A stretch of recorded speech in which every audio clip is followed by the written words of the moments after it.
My name is Yang Yo, and this talk will give you a brief introduction of our paper, CPPF, Towards Robust Category Level 9D Pose Estimation in the Wild. Predicting category level pose in the wild is an important problem since one does not always have the cat model of interest. Recently, there have been some deep learning methods that predict the pose directly based on the segmented object point cloud.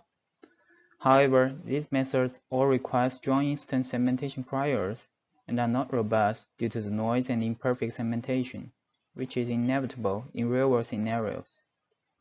Moreover, these end-to-end methods can only perform well after training on enough real-world data, which it might be expensive and tedious to acquire. Prior to deep learning, point pair features had been a success in pose estimation by generating a candidate pose for each point pair. These votes are then aggregated to give a final refined pose. Due to this voting scheme, it is robust to noise and does not require detection prior. Nonetheless, these methods need to store a big database of all the point pairs of the object of interest and does not generalize well to unseen instances.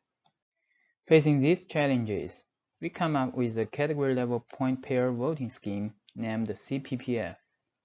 Notice that unlike previous PPF-based methods, which store an offline feature dictionary for retrieval, we directly predict the necessary statistics to vote for object centers, orientations, and scales. To vote for object centers, we design a novel voting scheme. Take a bar as an example. Assume we'd like to generate a vote for the point pair P1 and P2, and the object center is O. We first project O onto P1, P2 with a perpendicular foot C, and then predict the length of P1C and OC. During inference, once the length of P1C and OC are known, the object center is guaranteed to lie on the circle, leaving 1 degree of freedom. When enough votes are generated, the center would emerge as a peak of voting counts lying on the intersection of these circles. In this way, we naturally handle the problem of symmetry since symmetric point pairs have the same target length towards object centers. These symmetric pairs also share the same input rotation invariant features, and the model actually learns a proper one-to-one functional mapping. For orientation voting, we decompose the orientation into 3 orthogonal bases and vote for the first 2, while the last can be obtained by the cross product.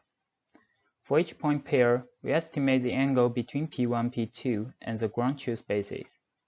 Likewise, the bases would also lie on a cone with 1 degree of freedom. The direction that receives the most votes are given as a final prediction. Unfortunately, when the relative angle is about 90 degrees for a majority of point pairs, the opposite direction of ground truth also receives a lot of point votes. For example, point pair P1 and P2 will vote for E1 and negative E1, while pair P1 and P3 would also vote for E1 and negative E1. To eliminate these false positives, we introduce an auxiliary task, which estimates whether the ground truth basis is flipped based on its dot product with the normal of P1. Experiments show that this step is important and greatly reduces false positives.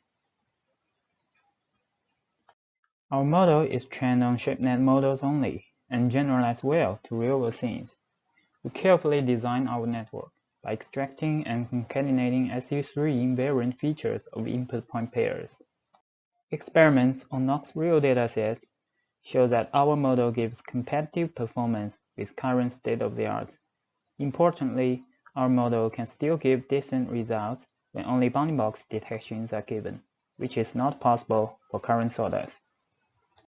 We also showed that for some categories, our model could give zero-shot instance segmentation together with pose estimations in the wild by counting the contribution of each vote.